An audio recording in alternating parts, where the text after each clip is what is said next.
Hi welcome back our channel. నేను నిన్న video చేశాను, కానీ ఏంటంటే అందరూ ఇంగ్లీష్లో ఉంది. ప్రతి ఒక్కళ్ళు కూడా అంటే అందరికి ఇంగ్లీష్ వచ్చండి, రాదని కాదు. ట్రాన్స్లేట్ చేస్తే ఇంకా క్లారిటీగా అర్థమవుతుందన్న ఒక ఉద్దేశంతో ఈరోజు ఆ వీడియో ట్రాన్స్లేట్ చేయడం జరిగింది. ఆ వీడియోలో స్టార్టింగ్ వచ్చేసరికి జనరల్ ఆస్పిరెంట్స్ గురించి చెప్పారండి. జనరల్ ఆస్పిరెంట్స్ హైట్ ఏజ్ గురించి చేశారు. దాని గురించి కిషోర్ కుమార్ గారు ప్లస్ ఆంజనేయులు గారు రాలేదండి, కిషోర్ కుమార్ గారు వాదించారు.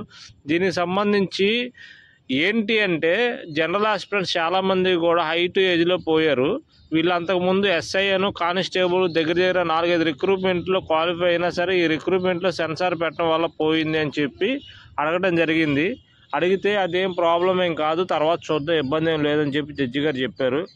అదేవిధంగా ఎక్కడెక్కడ ఆర్డర్స్ ఇచ్చారు ఏంటి ఈ విధంగా అనేది, అంటే ఇప్పుడు ఏజ్ ఉన్న వాళ్ళని కొంచెం హైట్ ఏజ్ ఉన్న వాళ్ళని ఎట్లా తీసుకోవాలన్న దాని గురించి జరగడం జరిగింది. దగ్గర దాని గురించి హాఫ్ అన్ అవర్ జరిగిందండి.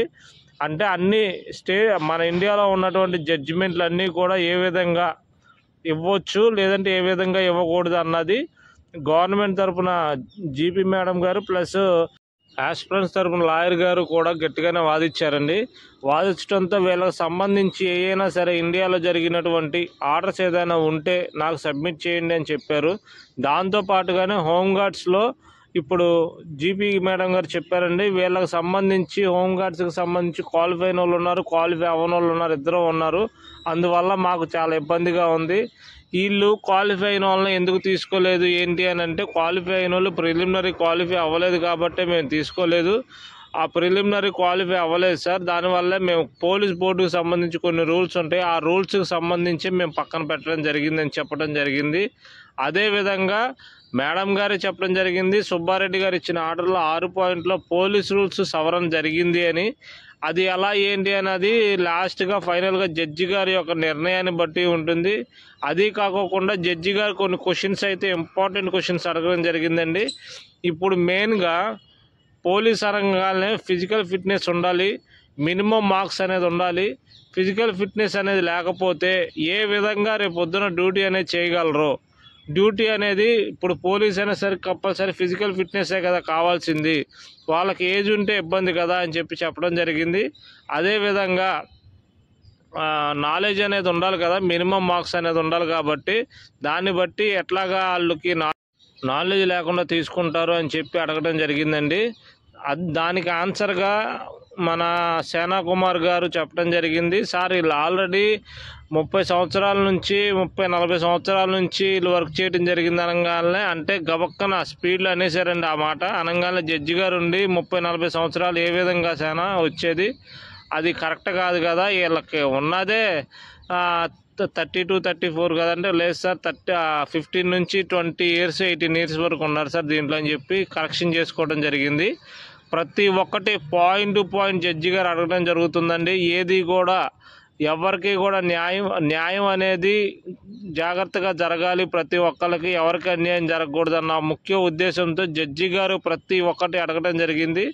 అప్పుడు చెప్పారండి 15 సంవత్సరాల నుంచి 18 సంవత్సరాల వరకు ఇలా సర్వీస్ ఉంది.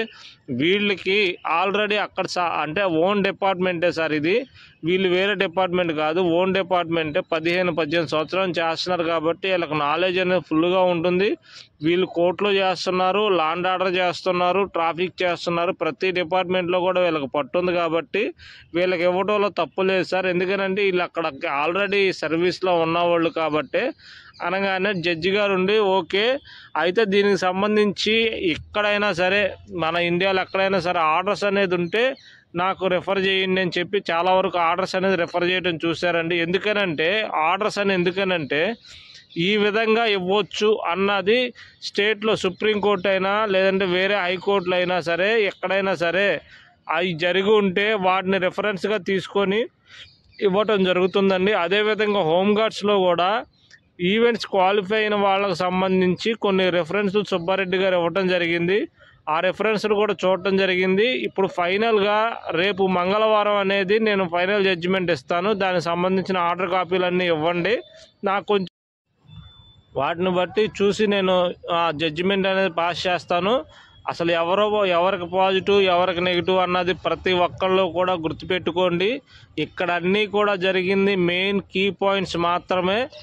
జనరల్ ఆస్పిరెంట్స్ అయినా హోమ్ గార్డ్స్ అయినా సరే, జనరల్ ఆస్పిరెంట్స్లోనేమో హైటు ఏజ్ అండి, హోమ్ గార్డ్స్లోనేమో ప్రతి ఒక్కరికి పిన్ టు పిన్ చెప్తున్నాను, ఈవెంట్స్ క్వాలిఫై అవ్వనోళ్ళు, హైటు ఏజ్ ఈవెంట్స్ క్వాలిఫై అయినోళ్ళు, ఈ మొత్తం ఈ 6 రకాలు కూడా రేపు మంగళవారం అనేది ఏజే గారు రాలేదు కాబట్టి రేపు మంగళవారం అనేది క్లియర్ అయిపోవడం జరుగుతుంది. నేను చెప్పినట్టే చూడండి, కరెక్ట్గా సెప్టెంబర్లో ప్రతి ఒక్కళ్ళు ట్రైనింగ్కి వెళ్తారు. అయితే ఈ హీరింగ్ కాకుండా ఇంకో హీరింగ్ పడవచ్చు, కానీ ఎట్లా ఏంటి అన్నది ప్రతి ఒక్కళ్ళు కూడా నా ఛానల్ని ముందుగానే నేను మీకు అప్డేట్ చేస్తున్నాను. ఇప్పటి వరకు కూడా నా ఛానల్ మీరు చూస్తున్నారు, లైక్ చేసి ఒకసారి సబ్స్క్రైబ్ చేయండి.